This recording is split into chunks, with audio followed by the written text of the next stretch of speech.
I believe that's my seat, Leo. My son, all flashy suit and smug confidence, actually laughed. Mom, don't be dramatic. This is my meeting. I just stared at him, my hands folded on the polished mahogany of the boardroom table. The table I chose. No, Leo, it's not. This is a performance review. The lawyer cleared his throat. We are here to ratify the Founders Clause. Following Arthur Westwood's passing, all controlling shares revert to the founding silent partner, Margaret Westwood. The color drained from Leo's face. He and his sister, Chloe, just stared, their billion-dollar inheritance evaporating before their eyes. But that explosion in the boardroom was just the final crack. The foundation had been crumbling for years, and the first sledgehammer blow came at their father's funeral, just 3 weeks earlier. That morning, the church smelled of old wax and lilies. Too many lilies. Arthur always hated them. He said they smelled like a hospital trying too hard, all chemical sweetness and no life.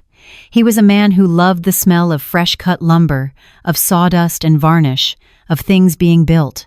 I sat there, my spine a steel rod, my black veil the only privacy I had left. I stared at that long, empty mahogany pew, a space reserved for the two people he had given everything to. An empty space that screamed louder than any eulogy. The ride to the cemetery was worse. The hired limousine was a sterile bubble, smelling of leather polish and fake air freshener.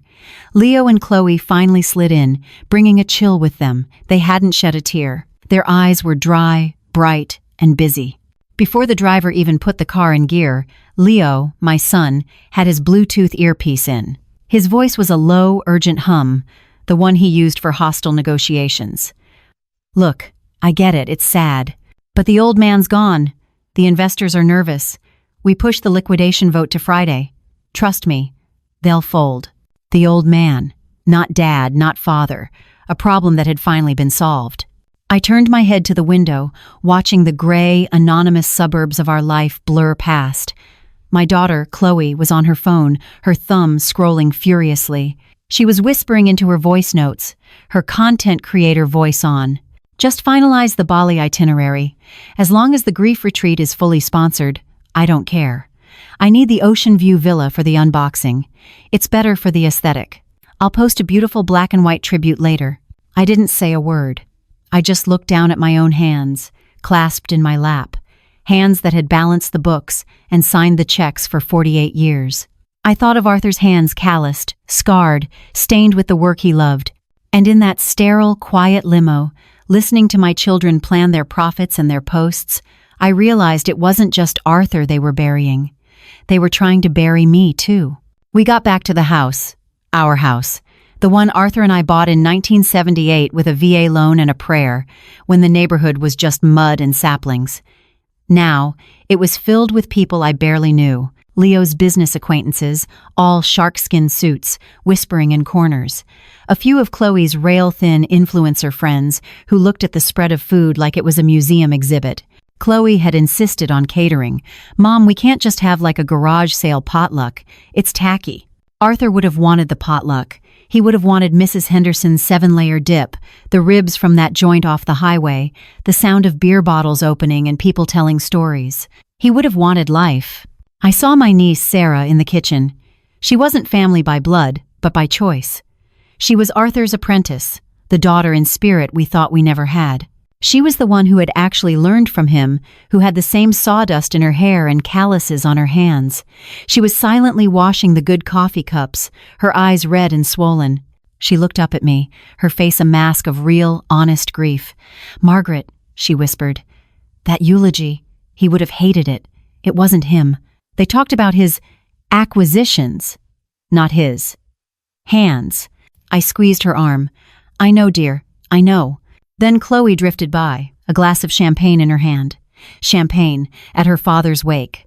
"Mom, you look tired," she said. Not as a kindness, but as an observation, like she was noting a piece of furniture was scuffed. "Listen, I've got to fly out tonight." The Bali trip was non-refundable, and honestly, the brand partners need this content. It's a grief retreat, so it's like very respectful. She kissed the air near my cheek. The smell of her perfume was sharp, expensive, and empty. "My assistant booked you a consultation at the spa I like." You should really do something about those extra lines. Grief ages you. I just stared at the space where she had been. She wasn't just disrespectful. She was hollow. She saw her father's death as a backdrop, a filter for her brand. I walked past Arthur's study. The door was cracked. I heard Leo's voice, no longer a hum, but a sharp, arrogant laugh. No, the market loves this stuff. A founder's passing? It's a clean break. We can finally trim the fat. Trim the fat. He was talking about men like Sal, our head foreman, who had been with us since the day we opened the doors. Men who had come to the hospital. Men who were in my kitchen right now, their big, rough hands wrapped around coffee mugs, weeping. By 8 p.m., they were all gone. Leo to his high-rise condo downtown, the one I co-signed for. Chloe to the airport, first class, the ticket paid for by the company PR budget. The house was finally, terribly, silent. The catering sat untouched, a monument to their indifference. I poured myself a glass of water, my hand steady. I wasn't crying. The time for tears was over.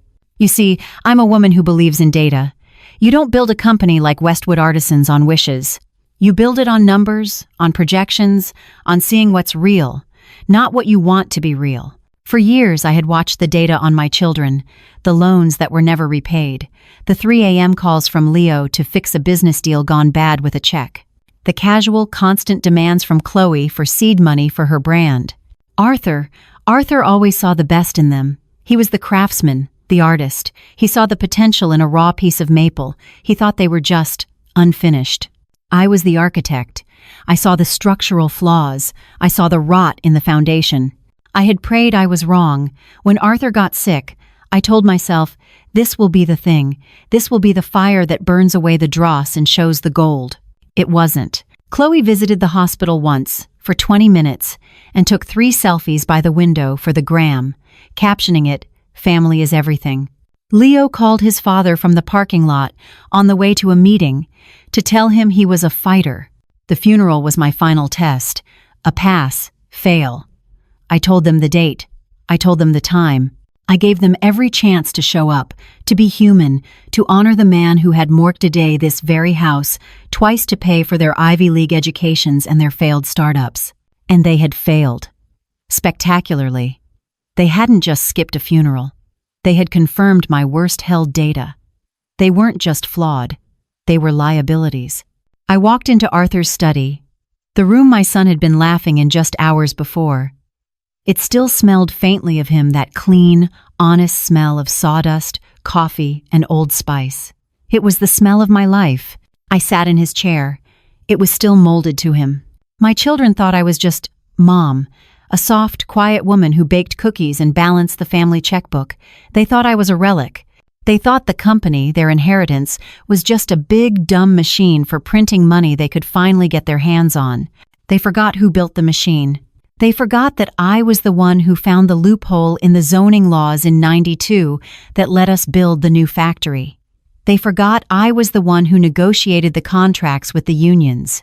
They forgot that I was the one who personally secured the line of credit during the 2008 crash, pledging my own inheritance when the banks wanted to pull out.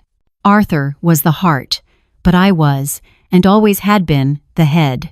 And as I sat there, in the quiet, I didn't feel grief. That would come later. I felt the cold, clean click of a switch. The architect was back at the drafting table.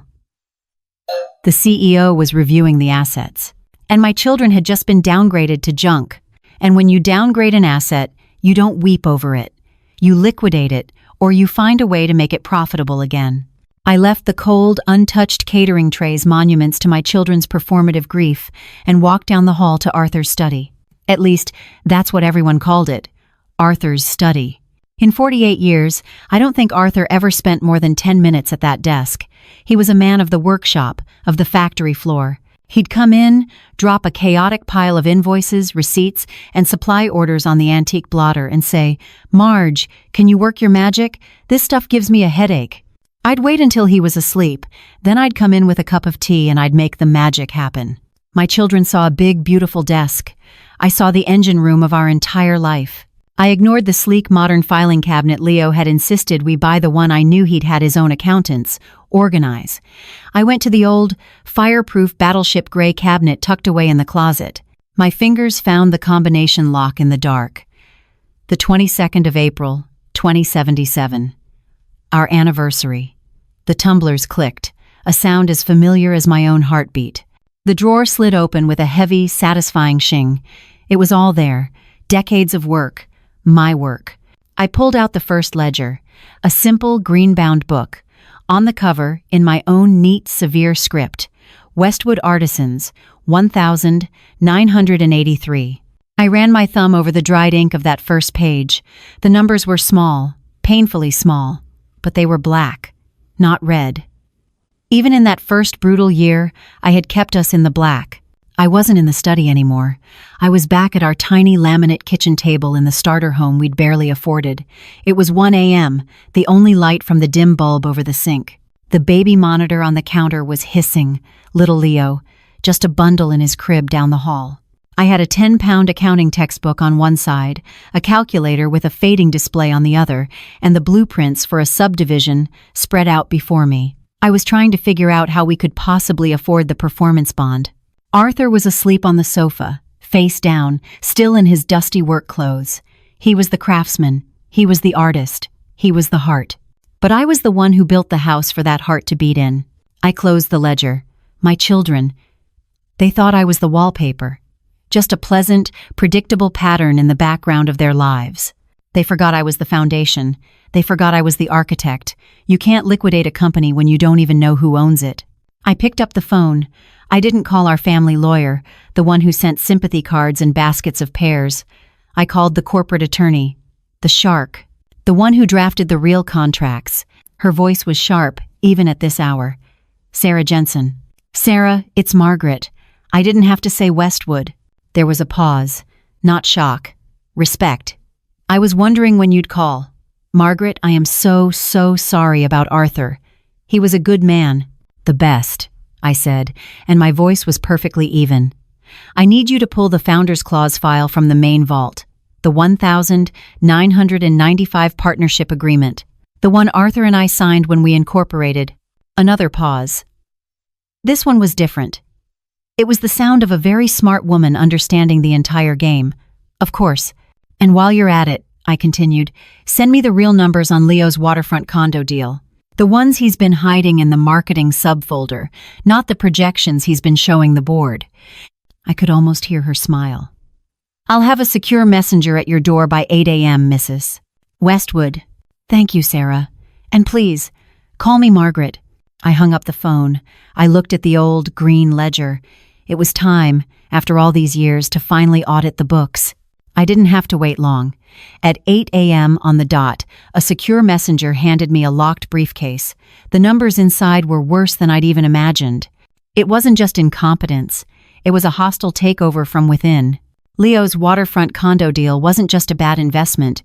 It was a black hole, hemorrhaging millions, which he was hiding by illegally reallocating funds from the employee pension plan. He wasn't just risking the company, he was risking the futures of the men who had built it with his father. Chloe's PR budget was a joke, a $1.2 million joke. I saw the line items: synergistic brand retreat, Bali, executive gifting, 4 designer handbags, aesthetic realignment, which apparently meant leasing a $2,000 a month white convertible for her personal use. It was theft, dressed up in corporate jargon. I looked at the pages, at the clinical, disastrous proof of their characters. For a moment, I let myself feel the full, crushing weight of it. They weren't just bad kids, they were bad people. They were exactly the kind of corporate raiders Arthur and I had fought to keep at bay for our entire lives. And as I sat there, surrounded by the evidence of their betrayal, I knew I wasn't alone in this. I had one asset they didn't know about. I had Sarah. Sarah was my brother-in-law's daughter, but she felt more like ours than our own children ever did. She showed up on our doorstep at 19, not with her hand out, but with her bags packed. She dropped out of a fancy business school she hated. "It's just talk, Aunt Margaret," she'd said. "Nobody makes anything." She asked Arthur for a job, not in the front office, on the factory floor. She started sweeping sawdust. Within 6 months, she was apprenticing with Sal, our head foreman. Within 2 years, she was the only person Arthur trusted to run the custom milling machine. I remember visiting the factory one afternoon. Arthur and Sarah were in a heated argument over a blueprint, their faces inches apart, both covered in fine dust. "The tensile strength won't hold, Mr. Westwood," she was yelling, pointing to a joint. "If we do it your way, it'll warp inside a year." Arthur just stood there, this giant of a man, and then he let out a huge laugh. "Well, I'll be," he said. "The kid's right." From that day on, she was his right hand. The old guard, the men Leo called dinosaurs. They didn't just respect her, they protected her. She was one of them. She wore work boots, not designer heels. She drank the sludge-like coffee from the pot in the break room, not $12 lattes. She was, in every way that mattered, Arthur's true heir. But she was my heir, too.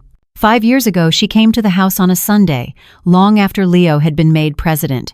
She was carrying her laptop, not a casserole. "Aunt Margaret," she said, her voice low, "we need to talk. I think Leo is cooking the books, and I can prove it." For 5 years, Sarah had been my secret auditor. She was the one who built the encrypted spreadsheet. She was the one feeding me the real numbers, the ones hidden from the board, the ones that showed the rot. She had the soul of a craftsman, but she had the mind of an architect. My mind. I picked up the phone. She answered on the first ring, the sound of machinery whining in the background. "He's moving on the liquidation vote," I said. "No, hello." "I know," she replied. "He's trying to push the craftsmen into an early retirement package. They're panicking." "Let them know," I said, my voice cold and clear. "Tell them to hold fast. Tell them." The founder is stepping in. There was a sharp intake of breath on the other end. "He'll fight you, Margaret. He and Chloe. They think they have it all locked up." "I know," I said, looking at the 1,983 ledger on my desk. "That's why we're not going to fight. We're going to finish."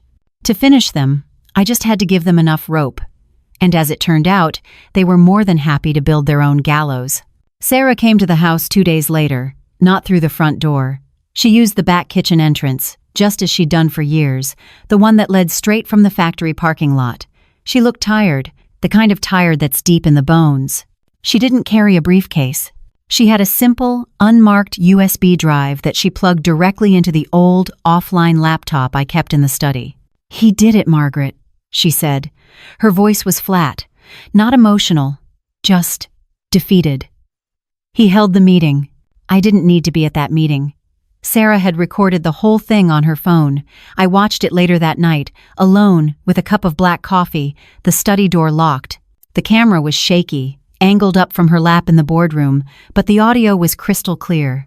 There he was, my son, pacing in that ridiculous glass box of an office he'd built after Arthur got sick. He called it the Innovation Hub. Arthur called it the Fishbowl. It was sterile, cold, and overlooked the factory floor. He designed it so he could literally look down on the men who were building his fortune. He was in his element, all crisp white shirt and $800 sneakers, pointing a laser at a giant screen. The buzzwords flew fast and thick.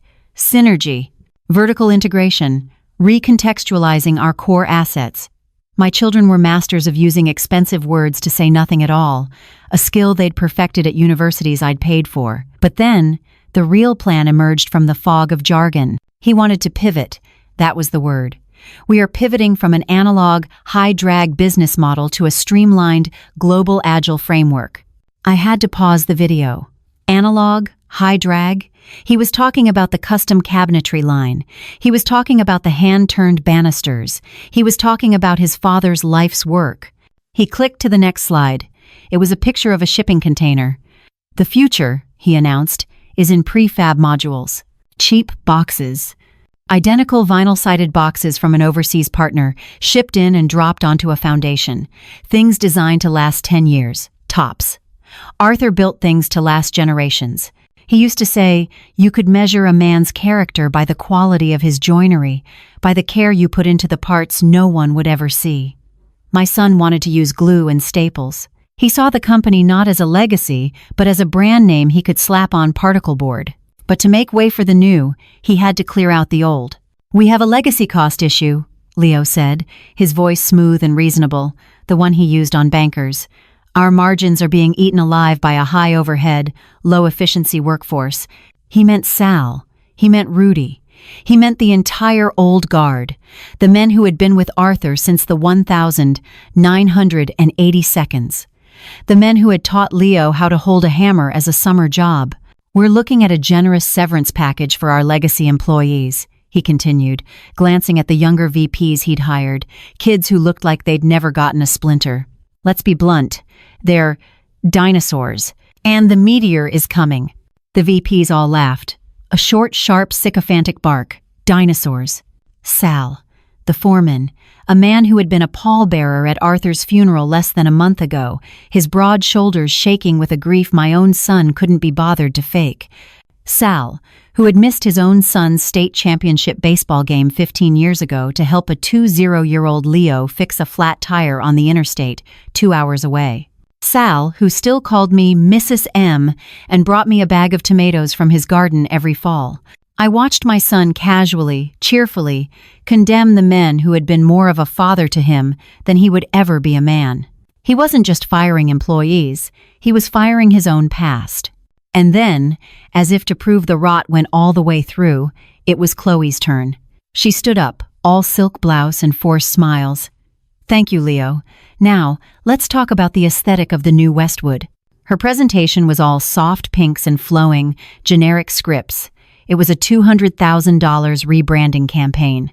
She spoke for 10 minutes about emotional connectivity and curating a brand narrative and living our authentic truth. It was a word salad, completely devoid of meaning. Then she unveiled the new logo. She had removed Arthur's original mark, a simple, strong, beautiful drawing of a dovetail joint, his signature, the symbol of everything we built. In its place was just Westwood in a flimsy, lowercase font that looked like it belonged on a bottle of cheap perfume. "This," she said, beaming, "tells our new story." She was right. It did. It told a story of something hollow, cheap, and disconnected from its own foundation. I closed the laptop. The screen went black. I saw my own reflection in it. I wasn't angry. I was cold. It was the cold, clean certainty of a surgeon who has just read the X-ray and confirmed the disease. The cancer was everywhere. And you don't negotiate with cancer. You cut it out, completely. They hadn't just insulted their father's memory. They hadn't just betrayed their family.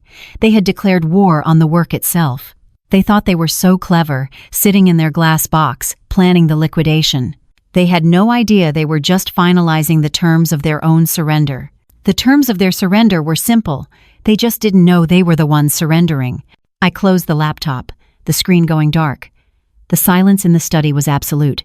There was no anger, no grief, just the quiet, clean hum of the engine I was about to restart. My children were so busy trying to trim the fat that they forgot to check who held the butcher's knife. I picked up my phone. It wasn't the corporate lawyer this time.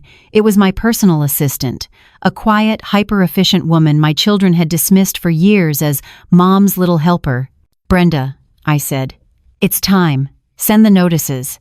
"Yes, Mrs. Westwood," she replied. 8 a.m., 2 days from now." "Yes. And Brenda, use the full letterhead. The one from the 1,995 Incorporation. I want them to see the title. The controlling shareholder title, ma'am." I almost smiled. That's the one. I didn't have to imagine what happened next. Sarah told me about it later. 2 nights later, Leo and Chloe were at Prime, the kind of steakhouse where the water costs $20 and the waiters all look like actors. It's a place for closers, for people who've just made a killing. And they had. They'd just gotten the preliminary votes for the liquidation. They were celebrating. The table was littered with the evidence of their victory. Half-empty glasses of $300 Cabernet, plates pushed aside with remnants of tomahawk steaks, the obnoxious blue glow of their phones, face up, always on. Leo raised his glass, his $10,000 watch catching the light. "To us," he said, his voice loud enough for the tables around them to hear, "to finally getting those dinosaurs out of the way." Chloe, reapplying her lipstick at the table, clinked her glass against his. "Honestly, Leo, it's a relief. Dad was a sweet man, but he was so sentimental. That whole American-made craft thing. It's just not scalable. He was leaving millions on the table. He was, Leo agreed, leaning back. He was a craftsman, not a businessman. We're the business. And right then, as if on cue, both of their phones buzzed, simultaneously. They glanced down, their annoyance visible. An interruption. I can see their faces, the flicker of confusion, the slight frown as they read the calendar notification that had just appeared. Emergency board meeting. 8 a.m. Westwood HQ. Chloe was the first to speak, her voice a nasal whine. Who called this? We just had a meeting. Wait, Leo said, tapping his phone. He read the sender line out loud. M. Westwood, controlling shareholder. There was a second of silence. Then they both laughed. Not a small chuckle, a loud, braying, arrogant laugh. Controlling shareholder, Chloe snorted, waving for the waiter. Did Mom forget her medication? What's she going to do, disapprove of us? Leo scoffed, taking a large sip of his wine. He was the picture of confidence. He was the king, and he knew it. It's that 1% grief share Arthur gave her. She thinks it actually means something. It's adorable, really. So, what? We just ignore it, right?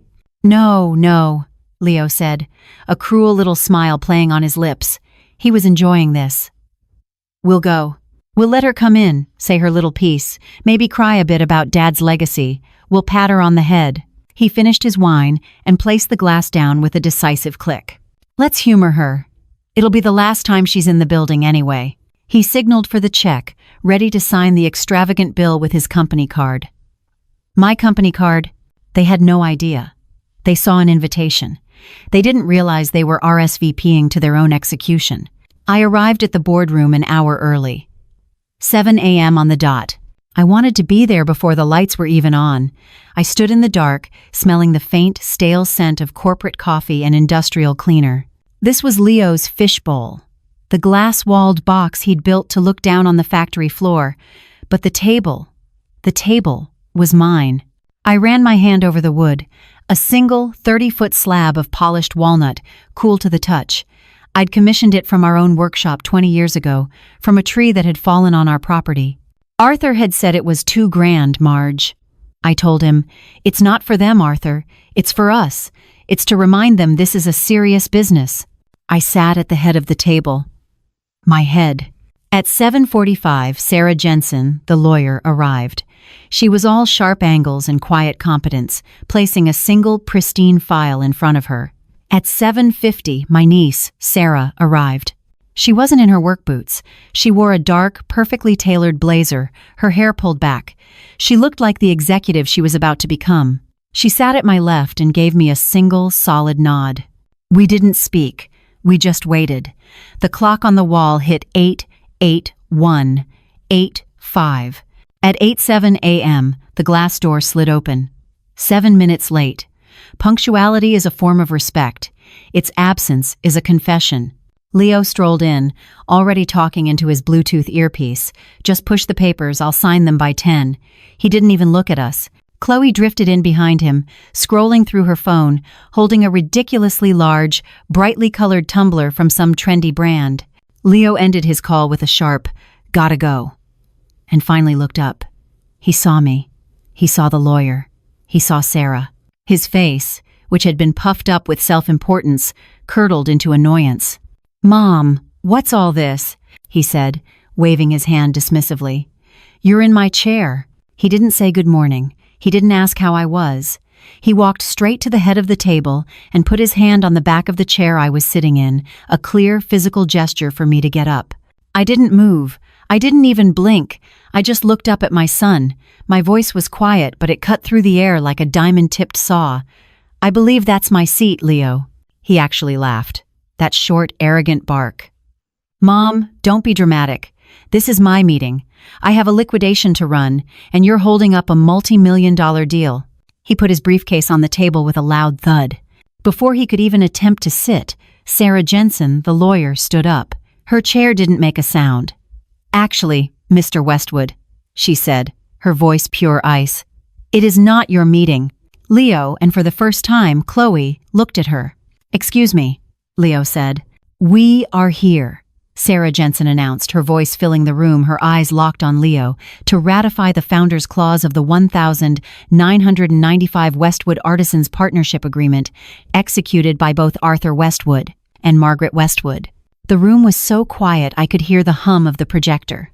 "Following Mr. Arthur Westwood's passing," she continued, "all controlling shares, 51%, revert immediately to the founding silent partner." She paused, letting the words hang in the air, and then she nodded slowly toward me. "Margaret Westwood." It was beautiful. The silence that followed was absolute. Leo's hand, which had been on my chair, simply froze. The color drained from his face, leaving a pasty, slack-jawed confusion. He looked at me, really looked at me, for the first time in his life. He wasn't looking at Mom, he was looking at a stranger. Chloe's phone, which she'd been clutching, slipped from her fingers and clattered onto the polished walnut. The sound was like a gunshot. "Silent, partner," Chloe whispered, her voice a reedy, panicked sound. She looked back and forth between me and the lawyer. What does that mean?" I leaned forward in my chair, just an inch. I placed my hands flat on the table, on the wood I had chosen, the company I had built. "It means," I said, my voice still quiet, "that your performance review is about to begin. Please, sit, both of you." They sat. It was a clumsy, awkward motion, not the smooth, entitled way they usually took their seats. Leo, who always lounged and put his feet on the furniture, sat stiffly, his hands on his knees. Chloe, who lived on her phone, had it clutched in her lap, her knuckles white. They looked, for the first time in their lives, like children who had been called to the principal's office. Leo found his voice first. It was shaky, a pathetic attempt at his usual bluster. "Mom, this is insane." "A joke, right? Controlling shareholder. You can't just—" "I can," I interrupted. My voice was still quiet. It didn't need to be loud. "And I am. For 48 years, you mistook my silence for weakness. You thought I was the grieving widow, the soft touch, the wallpaper. You forgot who balanced the books. You forgot who negotiated the loans. You forgot who read the contracts you two were too arrogant to understand." I leaned forward. "Your father was the heart of this company. He was the craftsman, the soul. But I tapped the polished table. The one I commissioned was always the head. And as the head, I told you, this is a performance review." I nodded to my niece. Sarah, my real heir, picked up the remote. The projector on the ceiling, the one Leo had installed for his Synergy slideshows, whirred to life.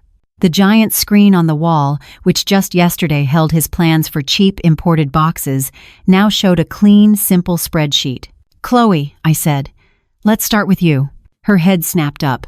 "Your marketing and PR budget. $1.2 million over the last fiscal year." A new page appeared, a list of itemized expenses. "Let's review the highlights. Synergistic brand retreat, Bali, $85,000. Executive gifting, which, according to the receipts, consisted of 4 designer handbags you sent to your influencer friends. A $2,000 a month lease on a white convertible listed as a mobile asset for client outreach. You have one client, Chloe, this company, and you haven't outreach to anyone but your assistant." "That's," she stammered, her face turning a blotchy red. "That's standard brand building. It's aesthetic alignment. You don't understand." "I understand this," I said. The screen changed again. A single, beautiful, catastrophic number. "Your department's return on investment, -42%. You didn't just spend $1.2 million. You incinerated it. It's not marketing, Chloe. It's theft, dressed up in jargon.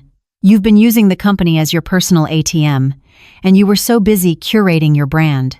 You never once thought to ask if you were worth the money you were spending." She just opened and closed her mouth. She genuinely believed her own buzzwords. She had lived in her bubble of sponsorships and filters for so long, she couldn't tell the difference between an invoice and an alibi. I turned my gaze to my son. "Leo, your turn." Leo was sweating. He'd been trying to type something on his phone under the table, probably to his own lawyer. I watched him realize, with dawning, icy horror, that the boardroom's secure Wi-Fi was suddenly down. Your waterfront condo deal, I said. Click. The screen changed. It wasn't a simple spreadsheet. It was the one Sarah had built. The real one. A complex, horrifying map of red lines, all leading to a black hole. You called it a pivot. You called it streamlining. I call it what it is. A $12 million loss you've been actively and illegally hiding from the board. Those are projections, he yelled, finally finding his voice. It cracked. It's a soft market. It'll turn. You can't just look at it. It's not the loss that's the problem, Leo. My voice dropped. This was the moment. It's the lie. It's where you've been hiding it. The screen changed. A new spreadsheet. Simple. Devastating.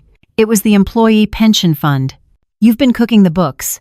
You've been siphoning money from the pension plan, their money to cover your bad bet, to make your own quarterly numbers look good. Leo stopped breathing. This wasn't just a firing. This was criminal.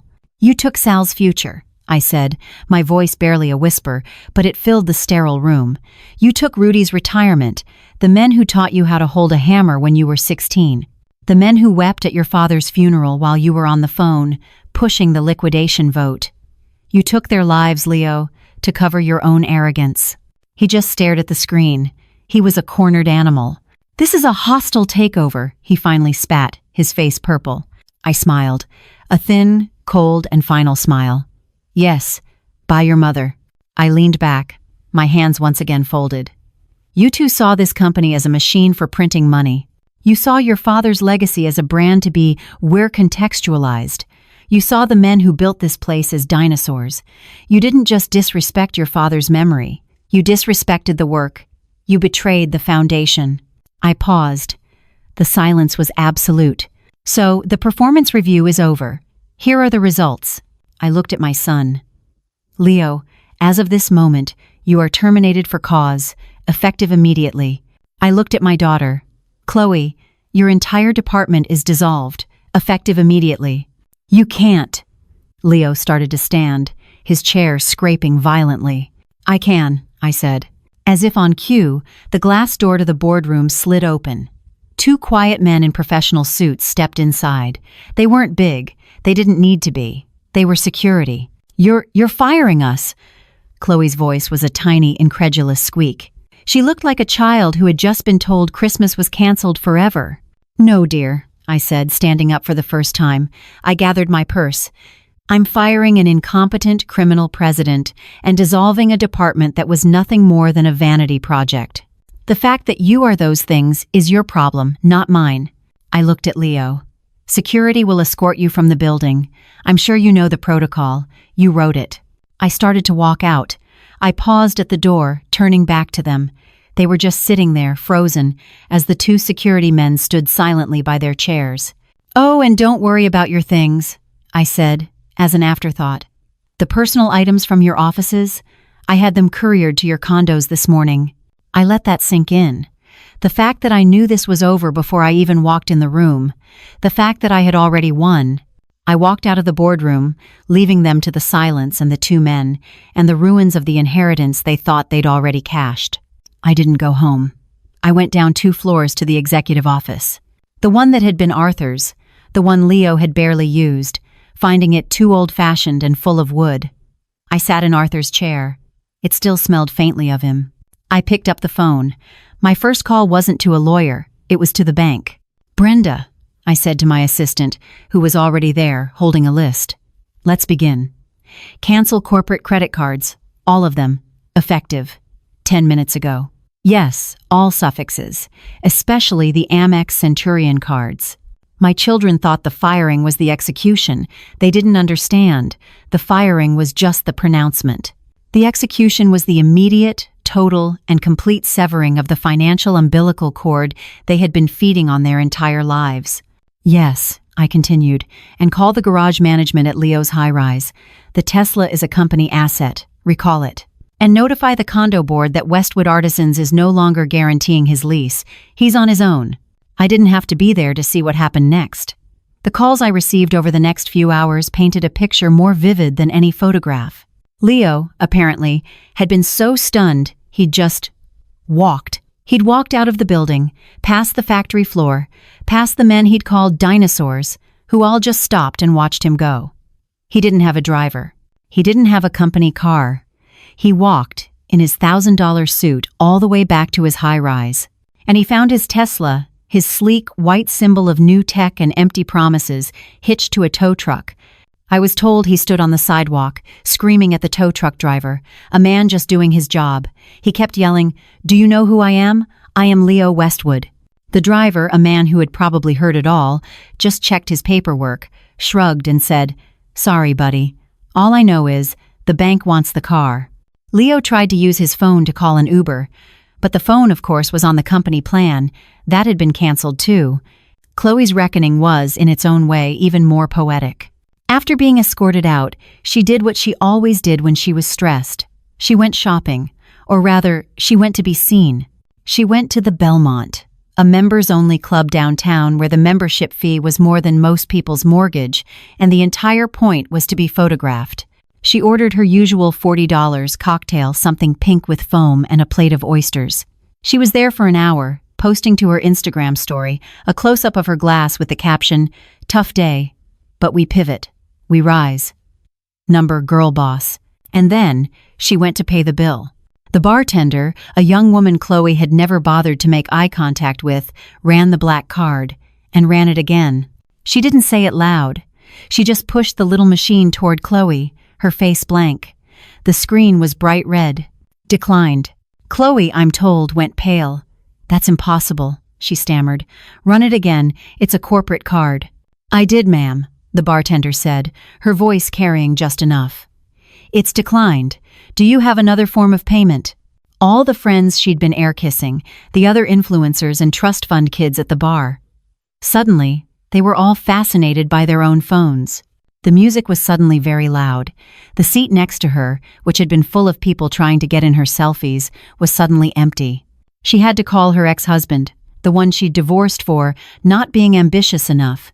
She had to ask him, her voice a shaking, humiliated whisper, to read her his own credit card number over the phone to cover her $72 bill. Their status wasn't real. It was a costume, a rented suit, and I had just called in the bill. They hadn't built a network of friends. They had curated an audience of opportunists. And the second the money was gone, the show was over, and the theater was empty. I sat in Arthur's chair, the 1,983 ledger open on the desk. This wasn't revenge. I felt no joy. It was an audit. It was the simple, unavoidable American consequence of trying to spend a fortune you didn't earn. You can't cash a check that isn't yours. And my children's accounts, in every way that mattered, were finally, completely overdrawn. But closing a bad ledger is only half the job. The other half is opening a new one. I left the sterile, silent executive floor. I didn't take the main elevator, the glass and steel tube Leo had installed. I walked to the back of the building, to the old, rattling freight elevator, the one with the scratched metal walls and the faint, permanent smell of machine oil. I pushed the button for the factory floor. The moment the doors rumbled open, the real world hit me. It wasn't the stale, refrigerated air of the front office. It was a wall of warmth. It was the smell of my entire adult life. Fresh-cut white pine, hot metal, varnish, and the clean, sharp scent of sawdust. It was the sound, not the whisper of vents or the polite click-clack of keyboards. It was the high-pitched scream of a router, the rhythmic thump of a hydraulic press, the industrial roar of the dust collection system. This was the heart. This was the engine. This was the very thing my children had tried to cut out and sell for parts. When I stepped onto the floor, the sounds didn't stop, but they faltered. The rhythm of the work, the symphony of it, broke apart. One by one, the machines whined down. Sal, the foreman, saw me first. He was standing by the big joiner, a plank of flawless maple in his hands. He was a big man, built like a refrigerator, with a face like a worn-out baseball glove. He was one of the dinosaurs. He'd been with Arthur since 1983, since the first ledger. He looked at me, this old woman in a black dress standing alone on his floor, and his eyes were haunted. He, and all the men, had been waiting for the axe to fall. They were waiting for Leo's meteor. He hit the kill switch on his machine. In the sudden heavy silence, the only sound left was the hiss of the air compressors. The other men, 25 of them, the old guard, the high-drag, low-efficiency workforce all turned. They gathered around, wiping their hands on their aprons. They looked at me, and their faces were a terrible, heartbreaking mix of pity and terror. Pity for the grieving widow, terror for their own jobs. Sal twisted his cloth cap in his hands. He was a proud man, a man who had never asked for a thing, and he was being forced to beg. "Mrs. M," he said, his voice as rough as sandpaper. We were so sorry about Mr. Westwood. He was a hell of a man, ma'am. A hell of a man." "He was, Sal," I said. We also heard what Mr. Leo is planning," he said, staring at the concrete floor. "The pivot. The new partners." He couldn't bring himself to say liquidation. "Look, Mrs. M, if it's about the severance, we just want you to know. These men, we're good men. He trailed off. "Thank you, Sal," I said. My voice was strong. It didn't tremble. It cut through the heavy, anxious air. Just then, my niece, Sarah, walked up to stand beside me. She wasn't in the blazer from the boardroom. She'd changed in her office. She was in her steel-toed work boots and jeans, her hair in a practical ponytail. She belonged here. The men nodded to her, a small sign of respect. She was one of them. "Gentlemen," I said, looking at the faces of the men who had built my life. "I know what you've heard. You've heard this company is pivoting. You've heard it's being sold off. You've heard that you are dinosaurs." I saw them flinch. They had heard. The word was a wound. "I am here to tell you," I said, my voice rising, "that Westwood Artisans is not for sale." A ripple went through them, a murmur, confusion. "It is not pivoting to cheap, prefab, vinyl boxes, and we are not firing our most valuable asset." "But, Mr. Leo," Sal started, his face a mask of confusion. "Mr. Leo is no longer with this company," I said, my voice flat and final. "As of 8:15 this morning, I have taken back controlling interest in the company I co-founded." The silence that followed was total. They just stared. This was not in their script. "Arthur and I said, stepping forward, "built this company on one simple principle. Quality. American-made, built to last, honest-to-God quality. We built things that would outlast us. My son forgot that. He thought the brand name on the outside was the asset. He was wrong. I looked from face to face. He was wrong. You are the asset." I looked at their faces. These were not low-efficiency units. This was 40 years of knowledge. This was Sal, who knew how to steam bend a piece of hickory without it cracking. This was Rudy, who could mix a custom varnish stain by eye to match a 50-year-old piece of furniture. This was a library of skill, a university of craft. And my son, my Ivy League-educated son, was going to throw it all in a dumpster. For particle board. "I'm 70 years old," I said. "I'm an architect, not a floor manager. This company needs a leader who understands the head and the heart. Someone who knows the difference between a dovetail joint and a staple gun. Someone who respects the work." I turned and put my hand on my niece's shoulder. She stood tall, meeting my gaze, and then turning to face the men who were her colleagues. "Gentlemen," I announced, "I am here to introduce you to your new CEO, Sarah Jensen." For a full 5 seconds, there was nothing. Total, uncomprehending silence. The men looked at Sarah, this young woman they had trained, this woman who had sawdust in her hair. Sal, his face a battleground of shock, confusion, and a dawning impossible hope, just stared. "Sarah," he whispered. "Our Sarah." Sarah stepped forward. She didn't have a clipboard. She didn't have a PowerPoint. She just had her hands in her pockets. "I'm not Mr. Westwood," she said, her voice strong and clear. "I can never be him, but I learned from him. And I learned from you, Sal. And you, Rudy, the pivot is over." She took a deep breath. "The dinosaurs, as Mr. Leo called you, are officially back in charge. My first order of business, we are reopening the custom cabinetry line. We are canceling the overseas import contract. And Sal, I need you to fire up the old number 3 router. We are going to build." It wasn't a shout. It was a roar. Sal let out a sound that was half laugh, half sob, and this giant, tough-as-nails man grabbed Sarah in a bear hug that lifted her clean off the floor. The other men just exploded. They were cheering, whistling, clapping each other on the back, grabbing their old, familiar tools. It wasn't just that they'd saved their jobs, it was that they'd saved their work, their pride, their craft. I watched Sal put her down, his face split by a grin I hadn't seen since before Arthur got sick. He was yelling, "You heard her! Get the power back on! We got work to do!" The sound of the routers, the planers, the saws. They screamed back to life. But it wasn't the faltering, anxious sound from before. It was a symphony. It was the sound of purpose.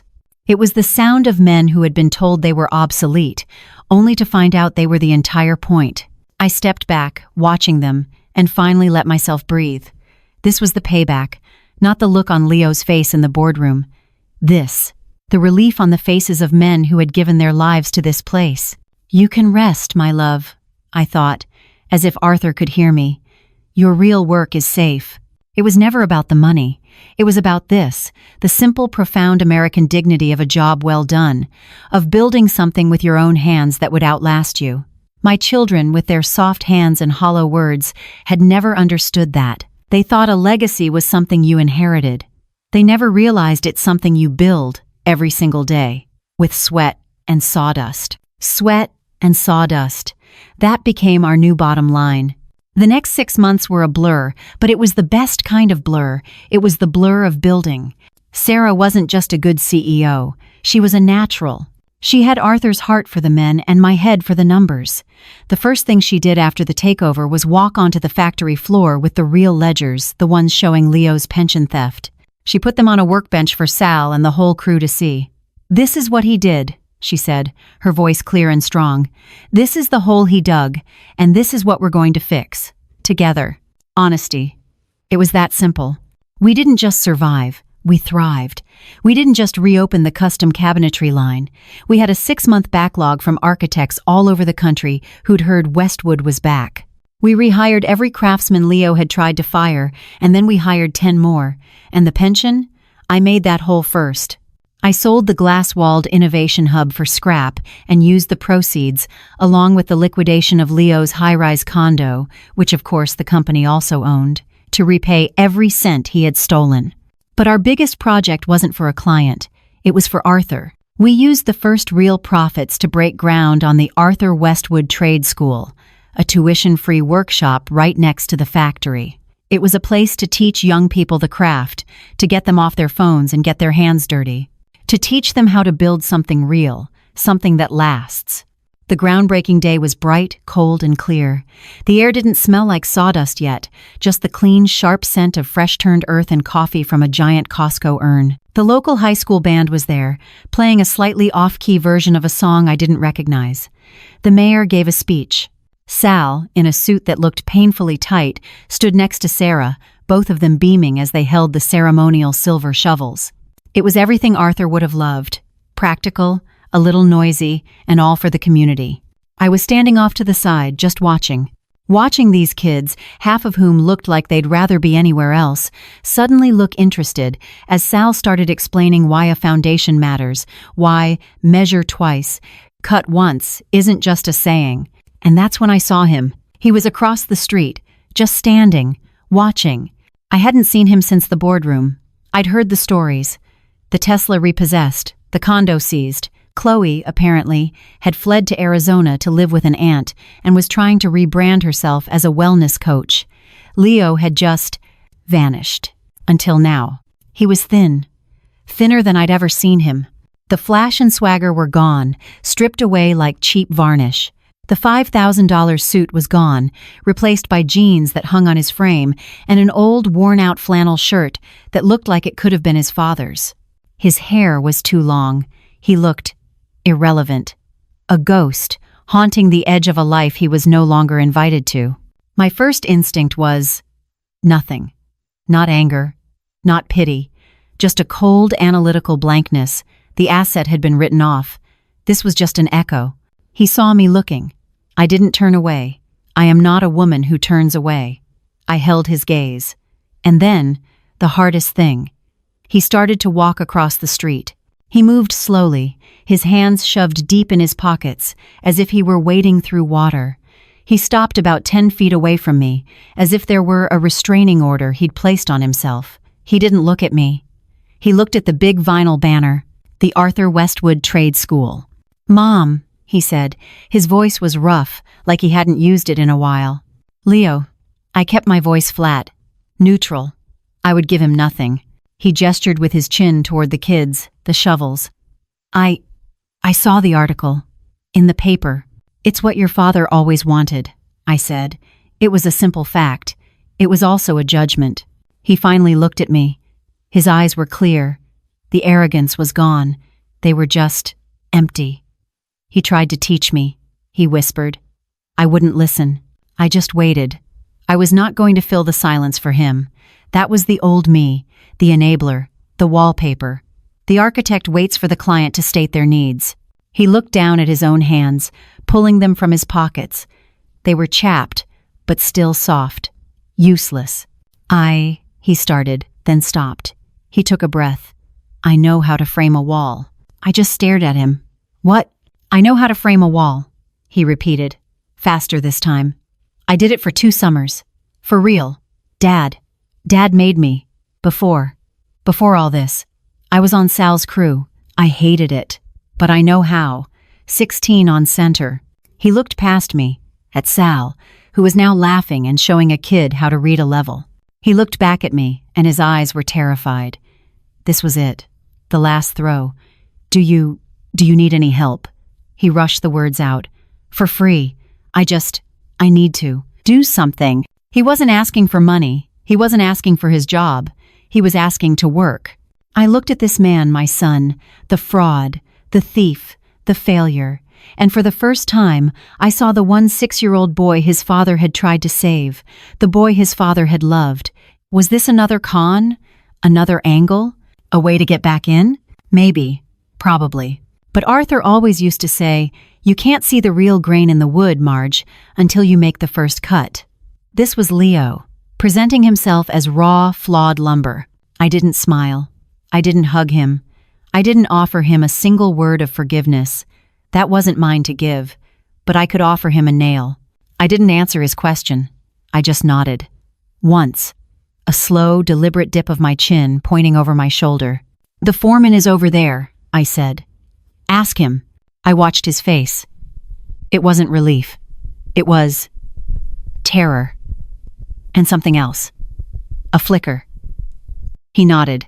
Once, his throat bobbing. He turned and started the longest walk of his life, across that muddy field, toward Sal. Toward the man he'd called a dinosaur, the man whose future he had tried to steal. I watched him go. A stranger, about to ask for a job he didn't deserve, from a man who had every right to break him in half. I turned back to the ceremony. The first cut had been made. Now we'd see if the wood was sound. I watched him take those first, shaky steps across the muddy field, a man I didn't recognize, walking toward a man he had betrayed. I saw Sal look up from his work, his face hard as oak. Sal saw him coming. He didn't smile. He didn't move. He just waited. This wasn't my fight. It wasn't my decision. I had spent a lifetime cleaning up their messes, balancing their budgets, enabling their worst instincts, all in the name of family. I was the wallpaper. I was the silent partner. I was the one who fixed things in the dark. No more. I had finally finished my audit. The ledgers were closed, the bad assets were liquidated, and my books were, at last, balanced. I didn't do it to save him. I did it to save the work. I did it for Sal, and for Rudy, and for the men his father had respected. I did it for the company I had built. I turned away from the scene, away from my son's desperate last-ditch effort. I faced the sun, and the wind on that construction site felt cold and clean. It felt like the first day of a new, solvent life. I knew I hadn't just saved a company. I had given my son the one thing he'd never earned, and the one thing I'd never had the courage to give him.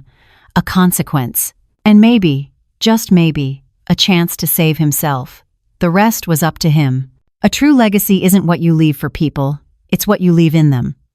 Arthur left behind a craft, a standard, a set of values. I just finally enforced them. So let me ask you, if your entire life's work was on the line, would you have the courage to cut away the parts that were rotting, even if they were your own family? Let us know what you would have done in the comments below. We read every single one. And if this story resonated with you, please show your support by liking this video and subscribing to our channel for more stories about finding strength when you've been pushed to the edge.